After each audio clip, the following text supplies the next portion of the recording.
Halo Sobat Manhwa, bagaimana kabar kalian? Semoga kalian selalu dalam keadaan sehat. Kali ini kita akan kembali melanjutkan alur cerita seru dari Manhwa Evolusi Sang Juara Part 17, yang mengisahkan tentang perjalanan Mr. Perfect, seorang petarung legendaris yang harus mengakhiri karirnya karena sebuah penyakit. Namun kisahnya belum berakhir. Setelah pensiun dia terlahir kembali sebagai Yeon Hitae di dunia Murim, dengan semangat baru dan teknik modern dari kehidupan lamanya. Yeon Hitae melanjutkan perjuangannya untuk meraih kejayaan dan menghadapi berbagai tantangan. Nah, bagi kalian yang belum menonton part sebelumnya, silahkan cek playlist yang telah Mimin buat. Kalau sudah, langsung saja kita lanjut ke part 17.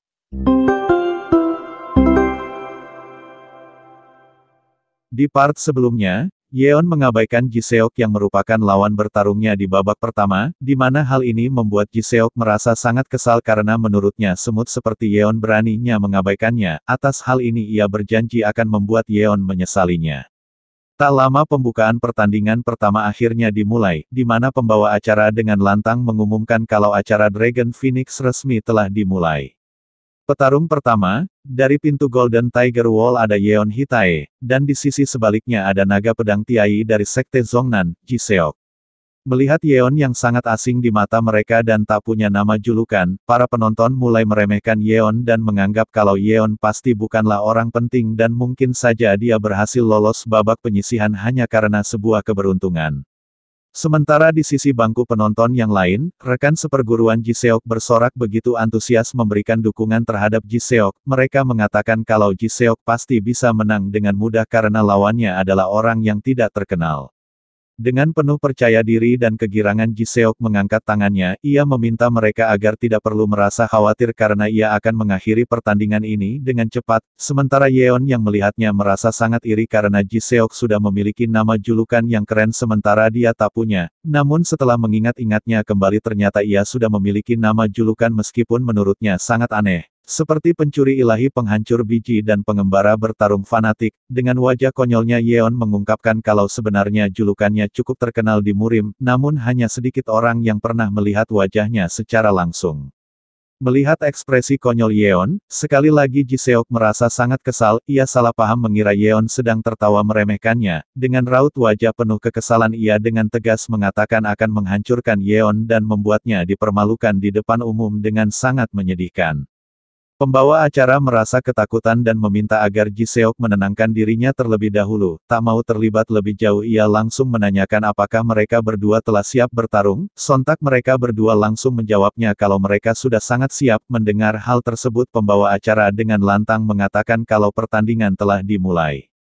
Seketika dengan cepat Ji-seok langsung berlari ke arah Yeon bersiap melancarkan serangan terlebih dahulu. Dengan penuh kekesalan ia melapisi pedangnya dengan aura ki miliknya. Ia melompat dengan penuh dendam, bersiap melancarkan serangan pertama. Ia berteriak menyuruh Yeon lebih baik mati saja. Seketika sebuah dentuman keras terjadi di arena, di mana Yeon menahan serangan Ji-seok menggunakan armor besi di tangannya. Ji-seok kemudian tersenyum sambil menggunakan tekniknya layaknya sebuah air yang tenang menebas Yeon. Melihatnya rekan seperguruan Ji-seok bersorak begitu antusias, mereka mengatakan kalau itu adalah teknik hebat yang dimiliki oleh Ji-seok, bintang kecil tercerah yang mereka punya di Sekte Zongnan. Sementara itu tebasan tadi ternyata hanya merobek baju Yeon. Yeon mengungkapkan kalau tebasan tadi sangat fleksibel dan lembut layaknya air sungai yang mengalir tenang. Ia mengatakan kalau teknik itu terlihat hebat tapi tidak memiliki kekuatan yang kuat di baliknya. Dengan penuh kegirangan, Yeon menatap Ji-seok dan bergumam mengatakan kalau teknik yang digunakan Ji-seok disebut sebagai teknik momentum embrace. Ini adalah keterampilan seni bela diri yang menerima dan menyerap serangan musuh untuk dinetralkan.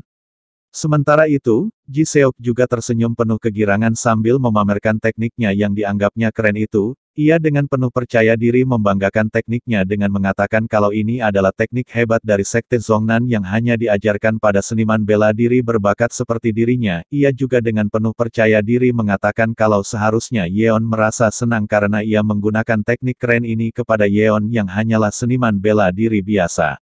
Namun seketika Yeon langsung mengeluarkan aura ki yang begitu kuat menyelimuti tubuhnya, ia dengan tawa jahatnya menantang Ji-seok untuk menggunakan tekniknya lagi. Yeon mengatakan bahwa ia akan membalas teknik keren Ji-seok menggunakan teknik lembut yang ia punya. Melihat ekspresi Yeon, seketika Ji Seok terdiam dan bertanya-tanya mengatakan apakah Yeon sudah gila. Tak mau kalah Ji Seok meledek Yeon dengan menanyakan teknik bodoh macam apa yang ingin diperlihatkan oleh Yeon. Ia dengan lantang mengatakan mana mungkin teknik jelek seperti milik Yeon bisa dibandingkan dengan teknik hebat seperti miliknya yang sangat elegan. Seketika Ji Seok melesat dengan cepat menyerang Yeon. Dengan penuh kekesalan ia menantang Yeon untuk menghentikan serangannya jika Yeon memang mampu. Namun Yeon tak menanggapinya dan lebih memilih menghindari serangan tersebut dengan menundukkan kepalanya. Setelah itu dengan cepat Yeon langsung mencengkram kedua bahu Ji Seok dengan kuat di mana ini membuat Ji Seok kesakitan dan bertanya-tanya apa yang ingin dilakukan oleh Yeon. Seketika Yeon langsung membanting Ji Seok ke tanah menggunakan teknik judo, di mana hal ini membuat Ji Seok sangat panik. Wajahnya terlihat sangat konyol akibat bantingan Yeon yang begitu cepat dan kuat serta tak terduga. Seketika sebuah dentuman keras terjadi di atas arena menerbangkan banyak debu, di mana semua penonton tercengang dan bertanya-tanya apa yang sedang terjadi. Rekan seperguruan Ji Seok bahkan tak bisa menutup mulut mereka dan mulai bertanya-tanya apakah bintang kebanggaan mereka baik-baik saja. Ketika debu menghilang, terlihat Ji Seok yang terkapar di tanah dengan mulut yang berbusa. Yeon berdiri santai di sampingnya sambil menatapnya dan bertanya-tanya apakah pertandingan ini sudah selesai. Dengan raut wajah ketakutan dan tak menyangka, pembawa acara dengan suara pelan mengatakan kalau pemenangnya adalah Yeon Hitae dari pintu Golden Tiger Wall. Seketika seseorang berteriak penuh kekesalan menyebut Yeon bocah bajingan. Itu adalah tetua dari sekte Zhongnan yang merasa sangat murka karena murid kesayangannya dikalahkan dengan cara yang menurutnya sangat tidak pantas. Ia berteriak mengatakan beraninya Yeon menghempaskan muridnya yang merupakan sang bintang kecil dari sekte Zhongnan. Sementara itu murid senior yang lain sibuk menahannya agar tidak membuat keributan lebih lanjut. Sementara itu, pemimpin aliansi, Lim Musang hanya melihatnya dan merasa tak begitu peduli. Ia malah sedikit tertawa dan mengatakan sepertinya Pak Tua itu telah kehilangan kesabaran. Ajudannya yang begitu serius menanggapinya menanyakan apakah sebaiknya ia turun tangan mengurus masalah ini. Namun dengan wajah konyolnya Lim Musang mengatakan kalau orang tua dari sekte Zhongnan itu pasti tidak akan bisa berbuat apa-apa. Dia hanya akan capek sendiri dan akhirnya diam. Jadi lebih baik mereka diamkan saja dia. Lim Musang kemudian menanyakan pendapat ajudannya mengenai tentang seni bela diri unik yang digunakan oleh Yeon barusan. Ajudannya mengatakan kalau itu tadi lebih seperti teknik seni bela diri dari faksi non-ortodoks daripada faksi ortodoks. Dengan serius ajudannya menjelaskan alasannya. Ia mengatakan kalau teknik Yeon terlihat kasar layaknya faksi non-ortodoks, di mana Yeon menggunakan bobot dari lawannya dan menambahkan sedikit kekuatannya sendiri untuk menghempaskan lawannya yang sangat mirip dengan seni bela diri Taiji. Mendengar hal itu Lim Musang tersenyum kegirangan dan mengungkapkan kalau ia sangat menyukai gaya bertarung Yeon. Ia mengatakan kalau teknik yang digunakan Yeon mungkin jauh lebih efisien dibandingkan Taiji, karena teknik yang digunakan Yeon tidak membutuhkan radius yang luas untuk menggunakan teknik itu dalam pertarungan. Sementara Yeon yang berada di atas arena dengan perasaan sedikit canggung menanyakan apakah ia sudah bisa turun dari arena. Pembawa acara yang merasa masih gugup dengan suara pelan mengatakan kepada Yeon bahwa tentu saja Yeon dapat melakukannya. Melihat tingkah Yeon, Lim Musang tertawa sejadi-jadinya menyebut Yeon bocah yang menarik yang tak seperti anak muda pada umumnya. Ajudannya yang melihatnya merasa bertanya-tanya apanya yang menarik padahal Yeon bertingkah layaknya bocah kampungan. Lim Musang mengungkapkan kalau Yeon seperti sebuah angin, yang tidak pernah diam di satu tempat dan tidak pernah terbatas dengan bentuk apapun. Lim Musang menegaskan bahwa tidak ada yang tahu apakah itu hanyalah angin kecil biasa, atau sebuah badai besar yang akan mengejutkan seluruh murim.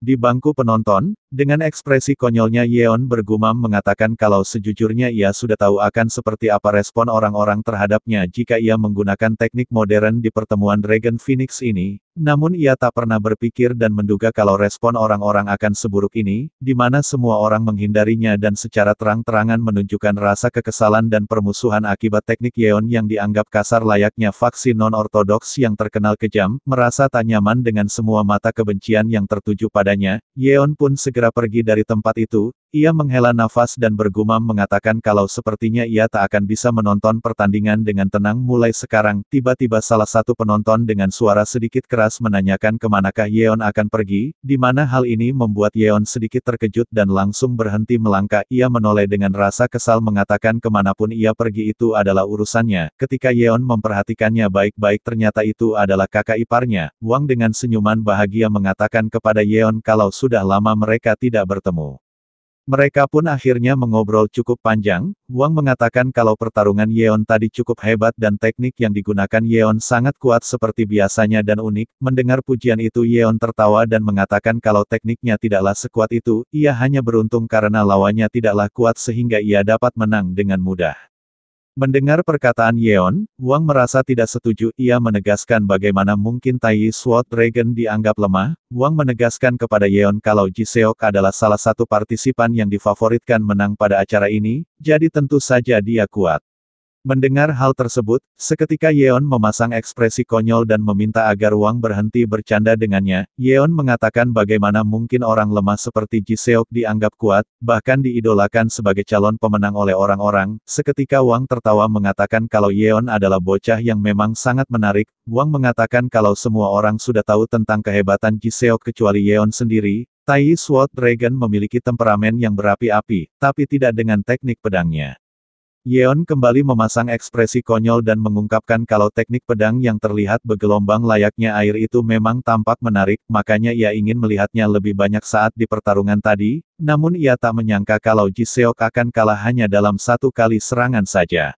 Sambil tersenyum, Wang mengatakan kalau itu menunjukkan seberapa ahli diri Yeon yang sekarang, bahkan semua para penonton tadi terkejut sekaligus tercengang melihat penampilan hebat Yeon. Mendengarnya Yeon merasa tak nyaman dan mengatakan kalau penonton memang terlihat terkejut melihat tekniknya namun mereka terkejut lebih ke arah yang tidak baik terhadapnya. Wang mengatakan kalau Yeon tak perlu terlalu memikirkannya karena mereka belum memahami nilai Yeon sebenarnya, di mana hal ini membuat Yeon menatap Wang dengan seksama.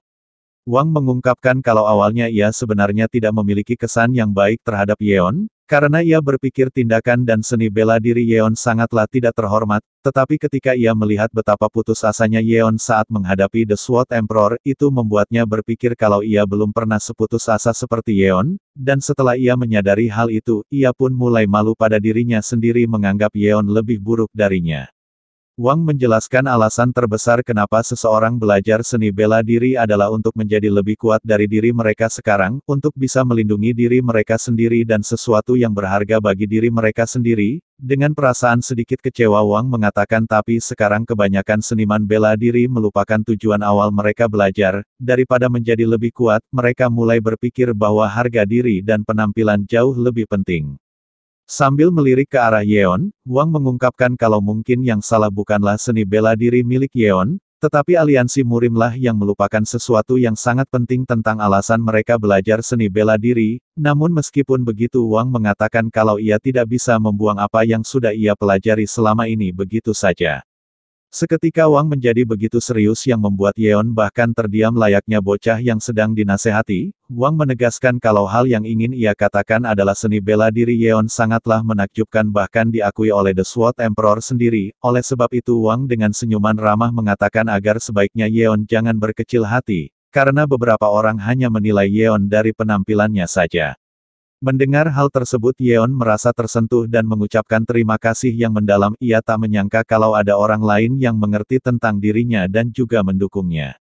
Sambil meregangkan ototnya, Wang tersenyum mengatakan kalau sepertinya obrolan mereka harus berakhir di sini karena sebentar lagi gilirannya yang akan bertanding. Dengan penuh antusias Yeon menyemangati Wang dan mengatakan kalau Wang pasti bisa memenangkannya. Wang menjawabnya dengan percaya diri kalau ia pasti akan memenangkannya dengan baik sesuai harapan Yeon.